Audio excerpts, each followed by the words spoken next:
오늘 우리 주님께서 주시는 하나님의 말씀은 로마서 12장 14절로 16절 말씀이 되겠습니다.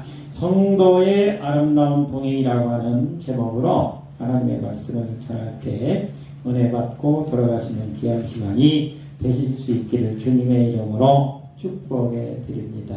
우리 인간은 혼자 살 수가 없죠. 더불어 살아야 되는 줄 믿습니다. 아무리 재능이 뛰어나고 또 아무리 머리가 좋고 권세를 가진 사람이라고 하더라도 이 세상은 혼자 사는 세상이 아닌 줄 믿습니다. 여러 사람이 힘을 합쳐서 아름다운 공동체를 이루어서 살아가는 모습이 가장 아름다운 모습인 줄 믿습니다. 그래서 우리 주님께서도 강조하시는 것이 신앙의 공동체를 이루라고 말씀을 하셨습니다.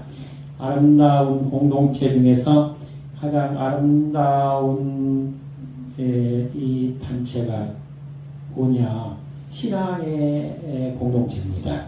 이 주 예수 그리스도를 중심으로 해서 모인 신앙의 공동체가 가장 복된 공동체라고 말씀하고 있는데, 어려움을 같이 이겨내고 또 박해도 시련도 핍박도 다 참아낼 수 있는 것은 신앙의 힘으로 가능한 줄 믿습니다. 박해하는 자들을 축복하고 또 그리고 기쁨과 슬픔을 함께 나누면서 한 마음으로 같은 마음으로 서로 간에 의지하면서 살아가는 바로 이 신앙의 공동체를 우리 주님께서는 만들어야 된다라고 강조를 하셨습니다. 그것이 이 세상에서 아름다운 공동체가 되어서 또한 빛과 소금의 역할도 감당할 수 있다라고 말씀하고 있는데, 오늘 주시는 말씀으로 은혜 받는 귀한 시간이 되실 수 있기를 주님의 이름으로 다시 한번 축복해 드립니다. 첫 번째입니다. 첫 번째는 우리를 박해하고 저주하는 자를 축복해야 됩니다라고 말하고 있습니다. 특히 주님을 따르는 이 성도들을 박해하고 저주하는 사람들을 축복해야 된다라고 말씀하고 있는 것입니다. 14절을 같이 한번 읽어보겠습니다. 너희를 박해하는 자를 축복하라. 축복하고 저주하지 말라. 다시 한번 읽어주시기 바랍니다. 너희를 박해하는 자를 축복하라. 축복하고 저주하지 말라. 누가복음 6장 28절에서는 다음과 같이 말합니다. 너희를 저주하는 자를 위하여 축복하며 너희를 모욕하는 자를 위하여 기도하라. 저주하는 사람을 위해서 축복하고 그리고 모욕하는 사람을 위해서 기도하라고 말씀하고 있는데, 쉬운 일이 아니죠. 이거는 신앙 안에서만 가능한 일입니다. 세상 속에서는 절대로 불가능한 일인 줄 믿습니다. 그래서 우리가 저주하는 자를 축복하고 모욕하는 사람을 기도해 줄 수 있는 사람이 되려면 이거는 내 능력으로 안 되는 것입니다. 온전하게 우리 주 예수 그리스도를 영접했을 때만 가능하다고 말씀하고 있습니다. 원수를 향한 하나님의 마음으로 축복해야 된다라고 말하는 것입니다. 원수를 향해서 하나님의 마음으로 축복해야 된다고 내 마음으로 축복하는 것이 아니라, 내가 예수를 믿는 사람이기 때문에, 신월교회 성도이기 때문에 나는 하나님을 믿는 믿음으로 십자가에 매달린 우리 주 예수 그리스도의 그 믿는 믿음으로 나는 진심으로 축복합니다라고 해야 된다는 것입니다. 그래야 그 축복이 온전하게 전달된다라고 말씀하고 있습니다. 베드로전서 3장 9절의 말씀입니다.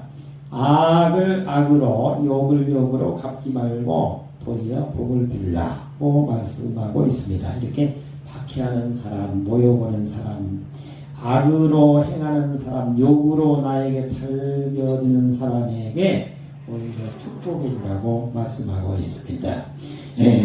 그리고 원수 갚는 것은 우리 주님께 맡기라고 말씀하십니다. 주님께 맡겨야 된다. 내가 원수를 갚으려고 하지 말고 우리 주님께 맡기라고 말씀하시는데, 신명기 32장 35절에 보면 원수 갚는 것이 내게 있으니 내가 갚으리라. 이거는 우리 하나님의 말씀입니다. 하나님께서 모세에게 주신 말씀이에요. 모세야, 네가 원수를 갚으려고 하지 마라. 내가 원수 대신 너 대신에 갚아주겠다 라고 말씀하고 있는 것입니다. 우리 주님께 다 맡기시면은 우리 주님께서 나에게 욕하고 달려드는 사람, 저주하고 나에게 나타난 사람, 이런 사람, 박해하고 나에게 달겨드는 사람까지 다 우리 주님께서는 선한 목적으로, 선한 관계로 원상회복시켜 주신다. 즉 원수를 우리가 갚으면은 그야말로 말할 수 없는 그런 관계로 전진이 되지만, 우리 주님께서 개입해서 갚아주시면은 그 원수가 나오고 가장 또 친한 사람으로 바뀌게 된다라고 말씀하고 있습니다. 따라서 원수를 이 축복해 주는 것은 이 복음의 능력이라는 거예요. 예수 그리스도라고 하는 복음의 능력으로 해서 나타나는 삶이라고 말하고 있습니다.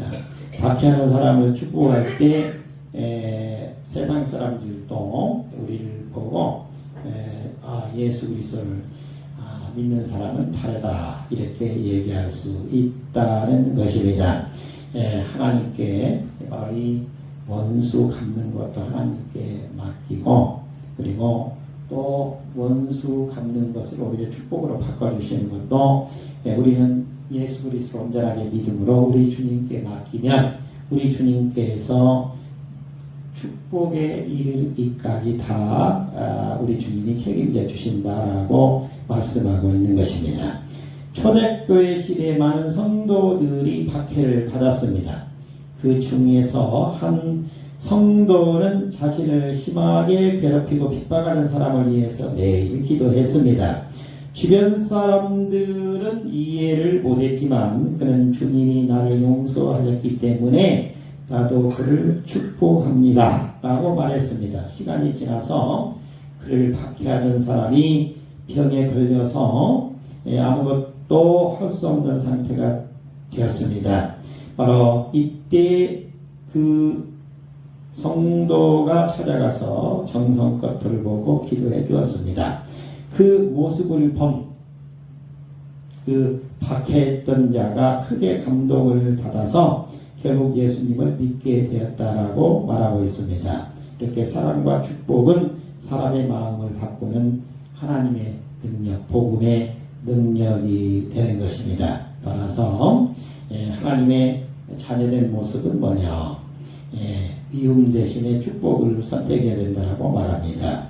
그리고 판단하는 것, 그리고 원수를 갚으려고 하는 것, 이거는 하나님께 맡기고 보복하는 대신에 기도를 택하면 좋은 결과로 이루어지게 만들어 주신다라고 말씀하고 있는 것입니다. 따라서 너희를 박해하는 자를 축복하고 저주하지 말아야 된다라는 말씀이 그대로 실천이 이루어지게 되는 것입니다. 두 번째입니다.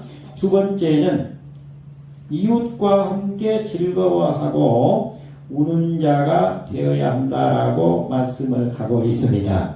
15절입니다. 15절을 같이 한번 읽어보시겠습니다. 즐거워하는 자들과 함께 즐거워하고 우는 자들과 함께 울라. 다시 한번 읽어주시기 바랍니다. 즐거워하는 자들과 함께 즐거워하고 우는 자들과 함께 울라. 예나 지금이나 이거는 거의 똑같은 것 같습니다. 세상이 좀 변해가지고 요즘에 사람들이 남의 말을 잘 들으려고 하는 시대가 아니죠. 잘 들으려고 하기도 않고 또 자기가 하고 싶은 말만 하고 그런 시대로 지금 변해 있습니다. 굉장히 이 사회 여러 가지 현상들이 많이 바뀌었는데 즐거워하는 자들과 함께 즐거워하고 우는 자들과 함께 울라고 말씀하고 있는데 이거는 우리가 세상을 살아가면서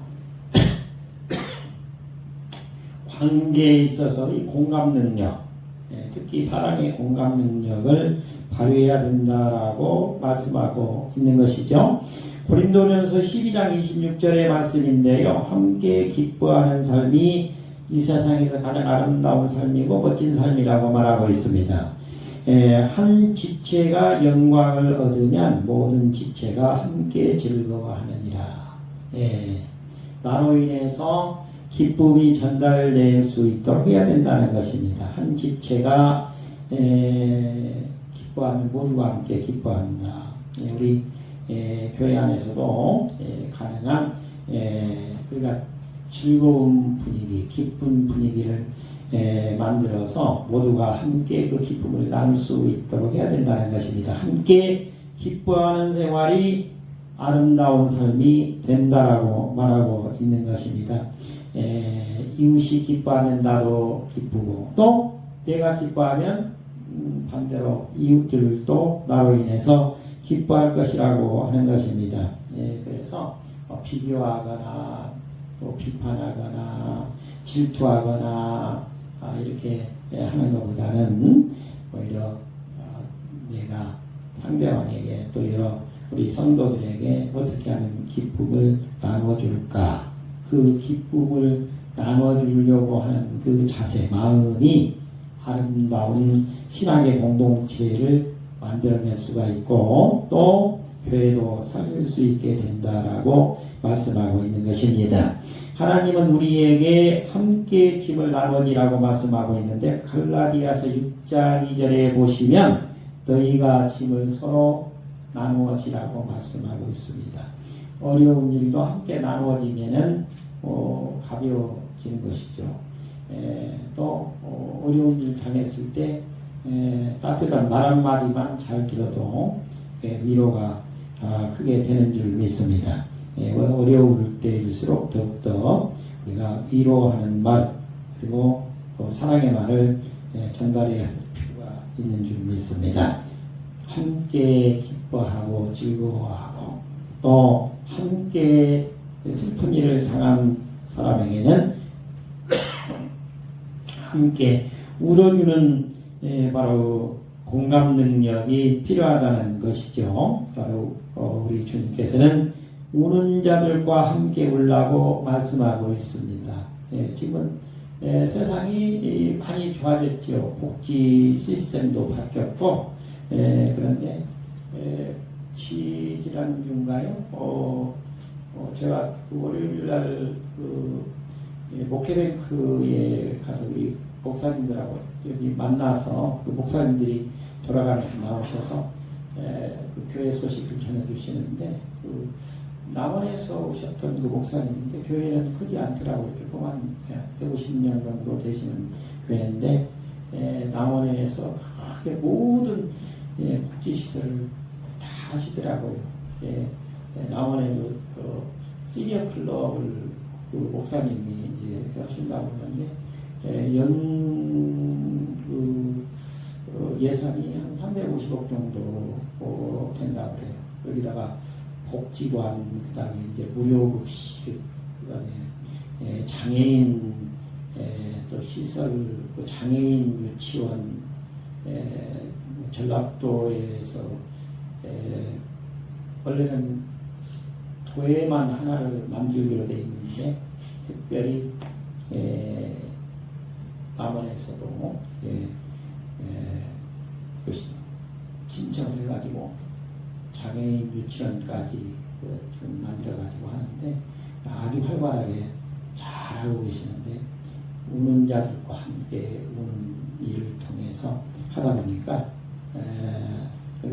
교회 이름은 전혀 내세우지 않고 하는데도 얼마나 모르는 사람들이 다 알고 또 전도도 되고 또 어려운 교회들도 남원, 순창, 임실 쪽에 있는 교회들 그 어려운 교회들도 아낌없이 돕는 일까지도 하고 있다. 그런 말씀을 하시는데 많이 감동을 받았습니다. 우는 자들과 함께 우는. 그런데 사실은 그 목사님이 하시는 일은 자기가 그냥 하기만 하지 자기가 직접 그것을 하는 것은 아니고 모든 이제 그 시설을 담당하시는 분들을 채용하고 하는 거 관리자를 중간에 두고 하는 거니까 근데 아름답게 그 시설들을 잘 이끌어 나가고 계시더라고요. 근데 기뻐하고 즐거운 사람들과 함께 우리가 즐거워하고 기뻐하는 것도 중요하지만 특별히 어려운 상황에서 지금 울고 있는 자들과 함께 우리가 울어주는 그런 역할을 감당하는 게 우리가 교회에서는 특별히 해야 될 일인 줄 믿습니다. 어느 교회에 한 성도가 큰 사업에 성공해서 많은 사람들의 축하를 받게 되었습니다. 그런데 그 교회 성도들은 시기하지 않고 진심으로 기뻐하면서 함께 축복해 주었습니다. 얼마 후에 다른 한 성도가 큰 어려움과 아픔을 겪게 되었을 때 교회 성도들은 그 곁에 모여 함께 울면서 기도해 주었습니다. 물질로 돕고 시간을 내어서 함께 있어 주었습니다. 그 어려움을 겪던 성도는 이렇게 고백을 했습니다. 이 교회가 아니었다면 나는 버티지 못했을 것입니다. 하나님께서 사람들을 통해서 나를 붙들어 주셨습니다. 우리 이 교회가 저를 살려 주셨습니다. 이처럼 함께 기뻐하고 함께 우는 공동체는 하나님의 사랑을 실제로 실천적으로 보여주는 바로 아름다운 신앙 공동체라고 할 수 있는 것입니다. 우리 주님께서는 이러한 신앙 공동체가 될 수 있도록 하라고 말씀하고 있는 것입니다. 세 번째입니다. 세 번째는 같은 마음, 낮은 자세로 섬기는 자가 되어야 한다라고 말씀을 하고 있습니다. 16절을 우리 한 목소리로 읽어보도록 하겠습니다. 서로 마음을 같이 하며 높은 데 마음을 두지 말고 도리어 낮은 데 처하며 스스로 지혜 있는 채 하지 말라. 다시 한번 읽어주시기 바랍니다. 서로 마음을 같이 하며 높은 데 마음을 두지 말고 도리어 낮은 데 처하며 스스로 지혜 있는 채 하지 말라. 서로 마음을 같이 하는 것이 중요하다는 것입니다. 같은 마음을 갖는 것이 중요하고요. 마음을 높은 데 두지 말고 낮은 데 두고 스스로 지혜 있는 채 하지 말고 서로 돕는 그런 공동체를 만들어야 된다. 그러니까 같은 마음을 품는 그런 공동체가 되도록 해야 된다라고 말씀하시는 것입니다. 이것이 바로 예수 그리스도의 마음입니다. 우리 주님께서 우리에게 권고하고 있는 말씀이 바로 서로 마음을 같이 해야 된다. 그리고 너 혼자만으로는 이 일을 할 수가 없다. 아름다운 사랑의 공동체가 만들어지려면 마음이 서로 하나가 되어야 된다. 그리고 같은 방향을 향해서 나아갈 수 있도록 해야 된다라고 말을 하고 있는 것입니다. 필립보서 2장 2절의 말씀입니다. 마음을 같이하여 같은 사랑을 가지고 뜻을 합하며 한 마음을 품으라. 우리가 한 마음 한 뜻으로 우리 주님의 당부하신 그 아름다운 사랑을 실천하는 공동체를 만들려고 하면 반드시 아름다운 사랑의 공동체가 이루어지게 될 줄 믿습니다. 그러면서 우리 주님은 낮은 자세로 섬기는 삶을 살아야 된다라고 말씀하고 있는데 바로 주님의 일은 겸손한 마음으로만 할 수 있다라고 말하는 것입니다. 야고보서 4장 6절의 말씀인데요. 낮은 자세로 섬기는 자에게 우리 주님께서는 축복해 주신다고 말씀하고 있습니다. 하나님이 교만한 자를 물리치시고 겸손한 자에게 은혜를 베풀어 주신다. 이렇게 말하고 있습니다. 우리 주님께서는 겸손한 자에게 은혜를 베풀어 주십니다. 그리고 또 겸손한 자에게 은사를 주시는 것입니다. 우리 주님께서 주시는 은혜를 받으시고 또 우리 주님께서 주시는 은사로 주님께 영광을 얻을 수 있는 일을 하게 되면 주님께서는 반드시 그 사람을 쓰시는 것입니다. 그래서 교만한 마음을 우리 마음속에서 버려야 된다. 높은 데 마음을 두지 말고 낮은 데 마음을 두고 한 마음 한 뜻이 되어서 그 공동체 일원이 될 수 있도록 하라는 권면의 말씀인 줄 믿습니다. 그러면서 우리 주님께서는 또 강조하신 말씀이 뭐냐면 스스로 지혜 있다라고 여기지 말아야 된다라고 말합니다. 잠언 3장 7절의 말씀인데요. 스스로 지혜롭게 여기지 말지어다. 여호와를 경외하며 악을 떠날지어다. 바로 자기가 나는 지혜로운 자다. 나는 그 공동체에 있는 사람들보다 더 많은 것을 소유하고 있다라고 하는 것을 드러내게 되면 안 된다는 것입니다. 그러면 한 마음 한 뜻이 될 수가 없다는 것입니다. 오직 모든 것을 하나님께 맡기고 하나님 앞에 다 내려놓고 내 지혜로가 아니라 하나님이 주시는 그 은혜와 은사를 받은 그 지혜를 활용해서 그 공동체가 아름다운 공동체로 나아갈 수 있도록 하나의 미랄이 되어야 된다라고 말하고 있는 것입니다.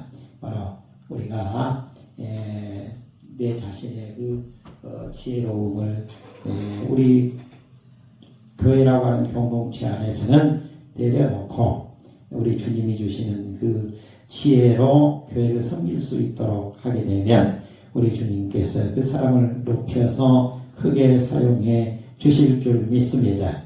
어느 교회에 한 장로님이 계셨습니다. 그는 사회적으로도 높은 지혜에 있었고 많은 사람들에게 존경을 받는 분이었습니다. 그런데 교회에서는 늘 가장 낮은 일을 자청했습니다. 예배가 끝나면 아무도 보지 않는 곳에서 의자를 정리하고 화장실을 청소하며 새로운 성도들을 조용히 섬겼습니다. 어느 날 성도가 그에게 물었습니다. 장로님, 왜 이런 일을 하십니까? 그는 이렇게 대답했습니다. 주님께서 나를 위해 가장 낮은 자리까지 내려오셨기 때문입니다.